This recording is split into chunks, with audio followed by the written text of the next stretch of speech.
రోజులు తీసుకుపోతే టైం ఉంది. ఇంత ఆగమేఘంగా ఎందుకు చేస్తున్నారు అతని దగ్గర ఓట్లు పుట్టుతారు ఏం పుట్టారు.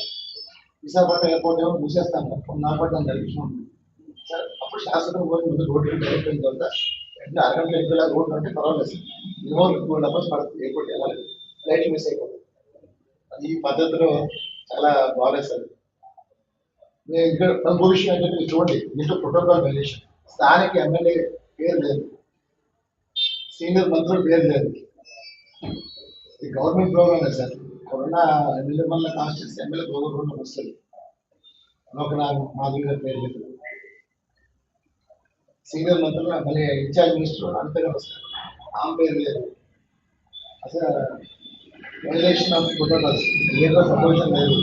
అచ్చెన్న గారి పేరు లేదు, ఉత్తరాలుగా బీజేపీ ఫ్లోర్ లేదు, కృష్ణబాబు గారి పేరు లేదు.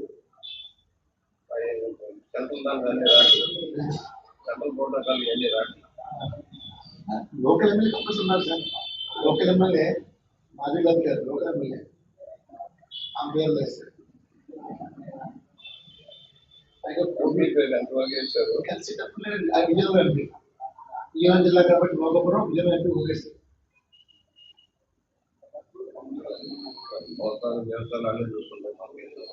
సార్ మన హిందూ సాంప్రదాయం మోడీ గారికి మరి ఆల్రెడీ జులై పెట్టారు, అది వేరే లెక్క వాయిదా మళ్ళీ రామ్ ముహూర్తంలో పెడితే ఎలా సార్? పార్లమెంట్ అలా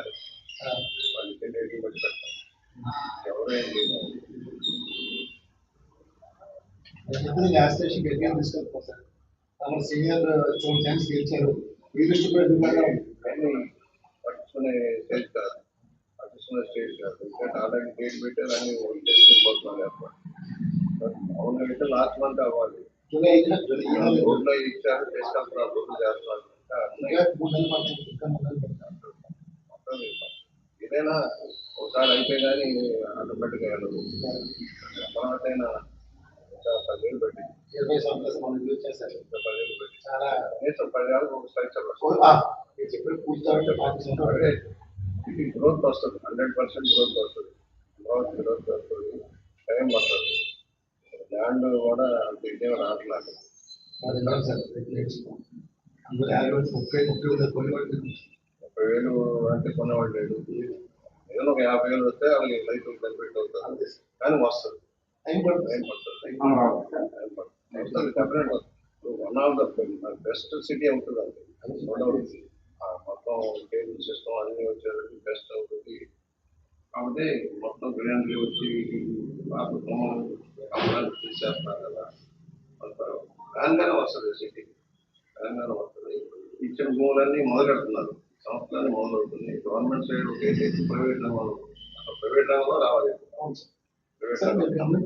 భూములన్నీ ప్రభుత్వం ల్యాండ్ చేసినప్పుడు పెద్ద స్కోప్ లేదు సార్. సైబర్ పెరిగిందంటే అది ప్రైవేట్ ల్యాండ్స్ ఉన్నాయి కూడా పెరిగింది. మొత్తం ల్యాండ్ అంతా గవర్నమెంట్ అది గవర్నమెంట్ ల్యాండ్, హైదరాబాద్ లో గవర్నమెంట్ ల్యాండ్. ఇది ఏమో మన దగ్గర ఎవరు భూమి. ఆంధ్రప్రదేశ్ ప్రభుత్వం రేపు ఏదైతే 1వ తారీఖుని విశాఖపట్నం భోగాపురం ఎయిర్పోర్ట్ ఇనాగ్రేషన్ చేస్తున్నారో తెలుగు శక్తి పూర్తిగా వ్యతిరేకిస్తుంది. ఇప్పటికే దీనిపైన నరేంద్ర మోడీ గారికి, రాష్ట్రపతి గారికి ఒక నివేదిక సమర్పించాం. ఎందుకంటే ఇది హిందూ సమాజం ప్రకారం ఆషాఢ మాసంలో ఎవరూ కూడా ఎటువంటి కార్యక్రమాలు ప్రారంభోత్సవాలు కానీ ఎటువంటి కార్యక్రమం చేయరు. మరి ఈరోజు రాష్ట్ర ప్రభుత్వం ఆ ఆషాఢ మాసం చేయటం హిందూ మనోభావాలు దెబ్బతీసేలా ఉన్నాయి. దీనిపైన మేము పూర్తిగా వ్యతిరేకిస్తున్నాం. హిందూ మనోభావం గౌరవించని చెప్పి దేశ ప్రధానిని కోరాం, అది రాష్ట్రపతి చెప్పాం. ముఖ్యంగా దీంట్లో వైలేషన్ ఆఫ్ ప్రోటోకాల్స్ మరి ఏదైతే చూసామో జీఎంఆర్ ఎయిర్పోర్ట్లో ప్రధానమంత్రి నరేంద్ర మోడీ గారు, నాసీర్ గారు, అలాగే ముఖ్యమంత్రి చంద్రబాబు గారు, పవన్ కళ్యాణ్ అంతా వస్తున్నారు. మరి దీంట్లో అక్కడ స్థానిక ఎమ్మెల్యే పేరు లేదు, మరి అలాగే leader of opposition party Botsa Satyanarayana గారి పేరు లేదు.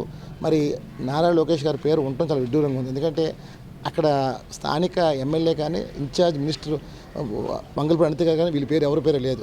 మరి ఇంత రకంగా ప్రోటోకాల్ ఉల్లంఘన జరిగితే మరి రాష్ట్ర ప్రభుత్వం ఇది తగ్గదని మనం చేస్తాం. అలాగే కోవిడ్ ఇప్పుడు రాష్ట్రంలో తీవ్రంగా విజృంభిస్తుంది. ఈ టైంలో 2 లక్షల మందితో అక్కడ చేయటం అనేది చాలా ప్రమాదక సూచికలు. మరి డెఫినెట్గా రేపు కోవిడ్ వ్యాపిస్తే దీనికి బాధ్యతలు ఎవరు వహిస్తారని చెప్పి తెలుగు ప్రశ్నిస్తుంది. మరి ఇది కాకుండా మనం చూసాం, మొన్నే కేంద్ర మంత్రి ధర్మేంద్ర ప్రధాన్ గారు రాజీనామా చేశారు. ఏది నీట్ పేపర్ లీక్ పైన. ఇప్పుడు రాష్ట్రం అంతా ఏదైతే జరిగిందో డిఎస్సి మెగా డిఎస్సి ఇది పెద్ద స్కామ్ అనేది ఇప్పటికే వైఎస్ఆర్ పార్టీ మిగతా పార్టీలు కమ్యూనిస్టులు అందరూ ఆరోపణలు చేస్తున్న ప్రజా సంఘాలు మేము ఒకటే కోరుతున్నాం లోకేష్ గారిని మీరు ఎంక్వైరీ రాజీనామా చేసి ఎంక్వైరీ చేసుకొని మీరు నీతివంతంగా రావాలని కోరుకుంటున్నాం. ఆనిముత్యంగా వచ్చి ముఖ్యమంత్రి కుర్చీ ఎక్కమని చెప్పి మేము తెలుగుశక్తి మేము డిమాండ్ చేస్తున్నాం. ఎందుకంటే ఎవరైతే నెంబర్ 1 వచ్చారో అవుట్ సోర్సింగ్ ఉద్యోగి మీరు అతను పక్కన పెట్టారు. అతను కోర్టుకు వెళ్ళి ఆల్రెడీ కోర్టులో వేళ అప్పీల్ చేసుకున్నాడు. మరి ఈ పరిస్థితిలో మీరు రాజీనామా చేసి మీరు ఆనిముత్యంగా రావాలని ప్రజలు కోరుకుంటున్నారు. మరి ఈరోజు ఈ రకమైన పరిస్థితిలో ఉందంటే నిజంగా ఇది ప్రతిపక్షం కాదు, ప్రజలందరూ కూడా క్వశ్చన్ చేస్తున్నారు. ఏదైతే నరేంద్ర మోడీ గారు ఎలాగైతే రాజీనామా చేయించారు హెచ్ఆర్డీ మినిస్టర్, ముఖ్యమంత్రి గారు ఆయన సహచార మంత్రిని బర్తరఫ్ చేయని చెప్పి డిమాండ్ చేస్తున్నాం. ఈ రాష్ట్ర ప్రగతిని కాపాడమంటున్నాం. మరి ఈరోజు రాష్ట్రం ప్రగతి ఎటువంటి లేకుండా అప్పుల పాలు అయిపోతుంది. మొత్తం అమరావతిలో పెట్టి రాష్ట్రాన్ని కుదేలు చేస్తున్నారు. నేను డెఫినెట్గా ఒకటే చూస్తున్నాం, తెలుగు శక్తి రాష్ట్ర ప్రగతి కోసం తెలుగు శక్తి ఎందరో పోరాటం చేస్తున్నాం. ముఖ్యంగా మా హిందూ ధర్మాన్ని కాపాడటం కోసం తెలుగు శక్తి ముందుంది. నేను ముందు హిందువుని, తర్వాత భారతీయుని, ఆ తర్వాత ఆంధ్రుని.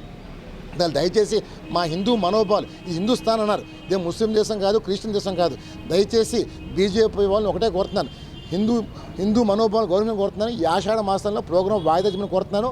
అలాగే లోకేష్ గారు తక్షణం రాజీనామా చేసి మీరు ఆనిముత్యంగా రావాలనేది తెలుగు శక్తి కోరుకుంటుంది. మీ పైన వచ్చిన ఆరోపణ మీకు నైతిక బాధ్యతగా మీరు రాజీనామా చేసి ముఖ్యమంత్రి గారు కూడా మీ సహచార మంత్రిని బర్తరఫ్ చేయని చెప్పి తెలుగు శక్తి డిమాండ్ చేస్తుంది. జై హింద్.